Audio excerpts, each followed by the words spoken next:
Okay, so we've got this stack of sources here, and it looks like a full-blown price war situation, the kind that really makes users panic and, double-check their credit cards. Dig in. Yeah, we're looking at two big players in AI coding. Hmm. There's Emergent, the newer one from Y Combinator, raised about $23 million.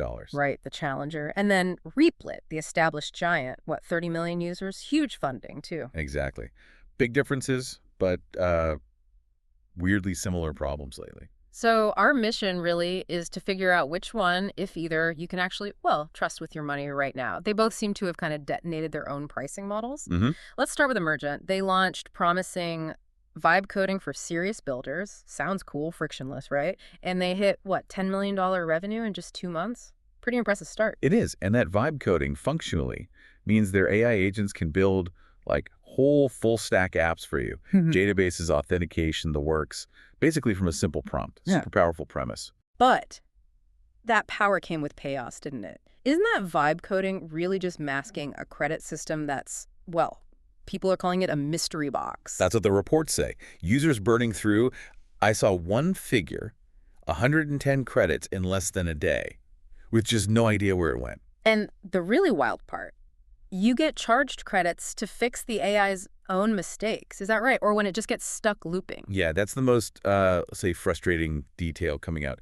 You basically can't preview the cost. So every command, every prompt you run, it's a gamble, a financial gamble. Okay, so for Emergent, maybe if you're not super technical and you just need a whole app built from scratch, it might work, but you have to expect totally unpredictable costs and, frankly, bugs. That sums it up pretty well. Expect the unexpected, budget-wise. Right.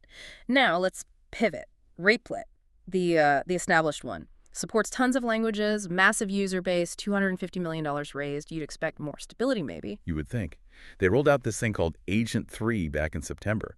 The promise was huge. 3 times faster, 10 times cheaper. But that's not what happened, was it? The community just exploded. People who usually paid maybe $100, $250 a month were suddenly seeing bills for like $1,000 in just days. Yeah, total shock for many users. It went from predictable to, well, financial disaster territory almost overnight for some. How did that even happen? What's the mechanism? So Agent 3, it seems, is designed to spawn these little sub-agents. Yeah. And they're constantly reviewing, refactoring everything, even minor stuff.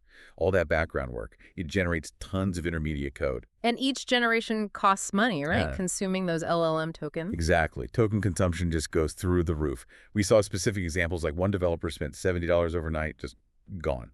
Another lost $20 when Agent 3 apparently just redesigned their whole UI without asking. Wait, it redesigned the UI without permission and built them? That's the report, yeah. It's kind of like hiring a decorator who paints your living room while you're out and then charges you. Oh, okay. So Replit calls this effort-based pricing now. Mm-hmm.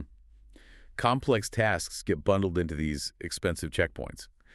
And their CEO actually admitted this new model can be more expensive over a project's lifetime. Which tells you pretty much everything you need to know about cost stability right there.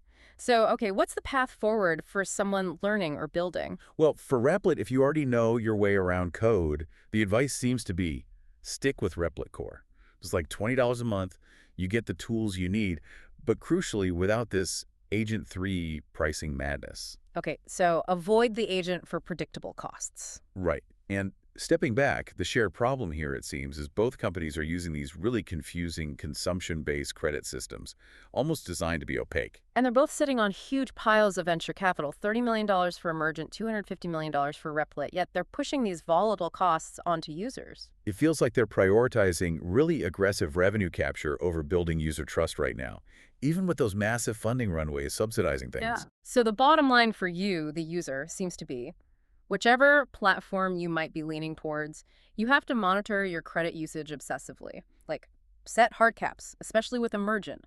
Be ready to pull the plug if the AI gets stuck in a loop. Yeah, constant vigilance is key. It's almost a part-time job just managing the cost. Which brings us to a final thought here. These platforms have immense funding, hundreds of millions combined. So why is the burden of this extreme cost unpredictability being passed so quickly onto the, 30 million users who actually keep them relevant? That's the big question, isn't it? If you've got the VC backing, why the urgent squeeze on the customer base? Definitely something to think about as you decide which tools you trust with your projects and your budget.